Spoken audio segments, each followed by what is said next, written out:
belated Happy New Year to our listeners, and welcome to our first SB Talks of 2024 with our Chief Investment Officer, Nick Ryder. Welcome, Nick. Thank you, Vinny. Today we'll be discussing the outlook for interest rates and inflation into 2024, a record high for US markets, and a year of elections ahead. Welcome, everyone. So, Nick, 12 months ago, all focus was on inflation numbers and in turn central bank outlook for rates. Markets ended 2023 in certainly an exuberant mood, buoyed by receding inflation hopes and high expectations for rate cuts in 2024. A few weeks on from when we last spoke, has the mood music changed? Pretty much still the same. I think a lot of the optimism is still there, although some of the hopes for earlier rate cuts have been wound back. We've had a few Fed speakers in the last week or so, particularly Christopher Waller, talking about potentially, a later start to the rate cuts and a more cautious method of cutting rates, maybe not every meeting, maybe kind of every quarter or something like that. So that's seen the market wind back, potentially up to about 180 basis points of rate cuts down to about 135 at the moment. So we've seen... Where does that put, say, 10-year rates at the minute? The 10-year rates have also, yields have lifted off the lows that we saw in December. So I think they got down into the 380s. Yeah, when we last recorded. Last recorded, they're now about 413. Yeah. So we've seen a bit of a wind back. Seems like a bit of a sanity check there, really. Yeah, but despite that, the US equity market has made a fresh record high. So it's surpassed its early 2022 peak. Yeah. So we've 2022 been a tough year for equity markets, and then 2023, let's say, optimism returned, and particularly in the back end of the year when the rate outlook started to potentially improve. Yeah. So I guess there's sort of four things that are driving the optimism. There's the easing of financial conditions. So that's, the stock markets are obviously higher, bond yields are lower, rate expectations are lower, etc. So that's sort of helped the general mood. Yeah. We've got central bankers talking about rate cuts. As I said, there's some debate about when they might start and how quickly they might evolve, but certainly they're talking about them. But broadly, the theme is we are heading down, not further up from here. Absolutely. There's no one expecting further hikes from here. It's just a matter of when the cuts would start. How aggressive. How aggressive. We've still got that exuberance around AI. That really is still there. It hasn't really gone away, and the Magnificent Seven are still doing reasonably well. And we just had Netflix report overnight and, had pretty good subscriber growth numbers in the December quarter. So there's still some enthusiasm around sort of the general tech stocks. Yeah, and I will say in general, reading over the holiday period, definitely AI and people trying to extrapolate the impact of it for everyday businesses up to easier to do probably for a lot of technology businesses, particularly if you're cloud-based or certainly chip-based in terms of NVIDIA, but just the productivity gains that general business should see out of it. Everyone's very optimistic about it, but struggling to probably quantify it in any way, shape or form scientifically yet.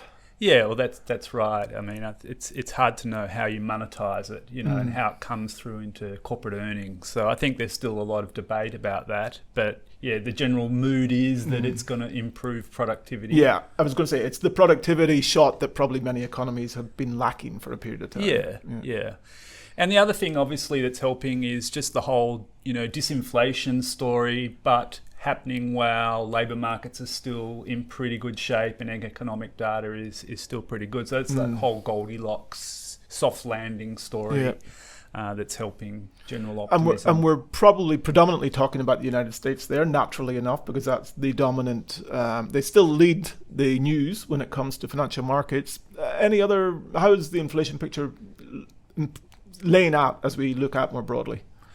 Yeah, so the US inflation is pretty good. We'll get the core PCE measure on Friday night. That's the Fed's preferred measure, and there's expectations that could print on a 6-month annualized basis at below 2%. Right, okay. So that would be very encouraging. The CPI was a little stronger than expected for December. That came in at 3.9%. But it's still, the sort of 3-month and the 6-month numbers are still pretty good. So, I think it's going to be, there's always possibility of a few sort of speed bumps on that path back down to 2, and certainly things like rent are still a little bit sticky, but generally the market has bought into the disinflation theme in the US.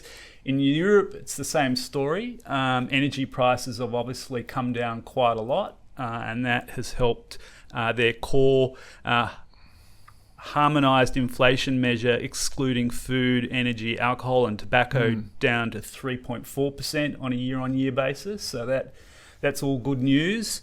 And in Australia, and we only have the monthly number for November, and that excluding the volatile items and travel came down from 5% to 4.8%, and we'll get the official numbers next week for the December quarter. But a broad confidence or optimism there that it's trending in the right direction. It's all trending in the right direction. That said, there's a few little pockets of concern. So the job market is sort of loosening up, Is it softening or is it normalising? At the moment, it's probably normalising back to kind of that pre-pandemic. So from an ultra-tight job market, as in a real lack of labour. So we had 65,000 job losses in Australia in December. That's the largest decline in monthly creation of employment since the COVID lockdowns in 2021.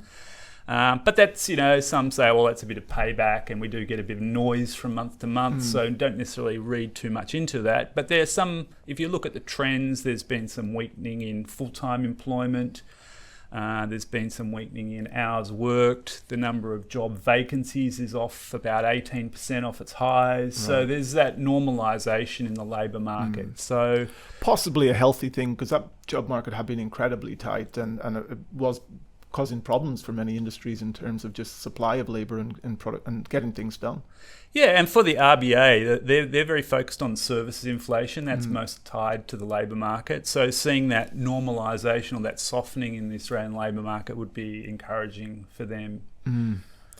You touched on inflation before, and we don't really get into geopolitics in a very deep way in this podcast, but the unfortunate situation in Israel and Gaza has sort of spilled over now into the Red Sea with the Houthis there, and some concerns regarding the impact that can have on, I guess, that very important trade passage for movement of goods, particularly from Asia to Europe. That's probably a main critical pathway there. And some concerns on the inflationary impacts that might have on the Eurozone. Yeah, I mean, it's...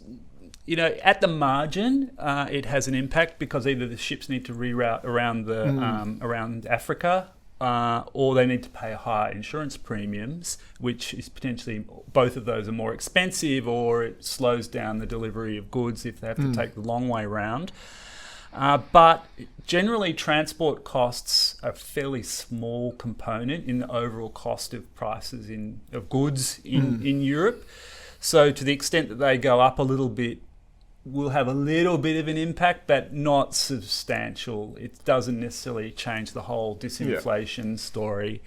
So that is certainly something to consider. A potential speed bump, to take your other analogy, but not enough to move the dial back and reverse the direction. Yeah, it's interesting actually. I was also reading about some of the oil politics, because the Saudis and Russians had been cooperating on production cuts last year, and now with the flow of oil, Russian oil, potentially through to China and India impacted, because those ships can't go through the Suez Canal and have to take the long way round, that potentially makes Saudi oil cheaper. Right. So you get this rivalry between the Saudis and Russians now, where potentially they had been cooperating last year, that might see that sort of relationship fracture a little bit. So there's some interesting dynamics playing out in the oil market as well. Yeah. Never a dull space in that sphere. You touch on the Chinese there and their demand for oil. 2023 was, fair to say, a year of challenges for that economy, particularly a lot of focus on their property market, the weakness in their property market. How do we enter the new year, and what is your outlook in that space? Yeah, their growth came in 5.2% for the year, which, all things considered, wasn't too bad. But the property market is still... I'll stop you there now. Obviously, a lot of cynicism on that number. They usually do a prediction and are incredibly good at delivering a number in line with their prediction. Yeah, and the numbers are published 2 weeks after the end of the quarter, whereas most efficient. other statisticians take a long time to generate the data for GDP. So you have to obviously read that, with a grain of salt. But the economy still is struggling, and it's really the consumer that's the weak part of the economy. A lot of their wealth is tied up in the property market, and that's obviously subdued. And the stock market, the Chinese stock market has lost $6 trillion US dollars in value since its peak a couple of years ago, whereas the US market, as we know, is now kind of back at a record high. So you've seen Chinese stocks, 60% ownership by retail investors of the Chinese stock market. So it's something that they're also interested in, as well as property. Yeah. So you've had that wealth effect. A big wealth effect to the domestic consumer market. Yeah. So there was a report in Bloomberg yesterday saying that Chinese authorities have announced some package of $278 billion US dollars to, ordering people to go and buy Chinese stocks, Chinese state-owned entities to go and buy Chinese stocks. And we know, that's really just a short-term sugar hit, dealing with the symptoms rather than the causes of the underlying problems. But clearly the authorities there have got concerns in terms of just their economic health. They do, they do. The kind of the big stimulus really hasn't happened. It's just been this piecemeal little measures to, at the margin, like the measures that I just spoke about. And there's been a market in terms of a share market that's lagged for some time. So you're still probably cautious in your outlook for that space. Yeah, it's hard to see a turnaround until the economy is on a better path, and I guess also just general sentiment of foreign investors to investing in China. There's been foreign capital outflows from China. So it's hard to see that turnaround in the near term. Now, it is a very cheap market, though. Yeah, exceptionally cheap. Well, the question: at what point does you look at the divide between U.S. markets in particular, or global markets, and China, and start to think, well, actually, there's got to be value there? Yeah, there comes a price for everything, So, you wrote in your annual outlook about 2024 and the year of elections. No election's going to capture more attention than the U.S. election, and we're bang into the new year. It's pretty clear already that Trump looks like he's probably barring some sort of major shock over the next 24 hours in, I think it's New Hampshire, is it, that they're in now? And unless Nikki Haley can mount some significant increase in her representation of the vote, Trump's going to be the Republican nomination. And we are heading for another Trump-Biden race. How much, if anything, does that come into your thinking when you're thinking about portfolios and how you construct them? And I know obviously the election's 10 months away still, but...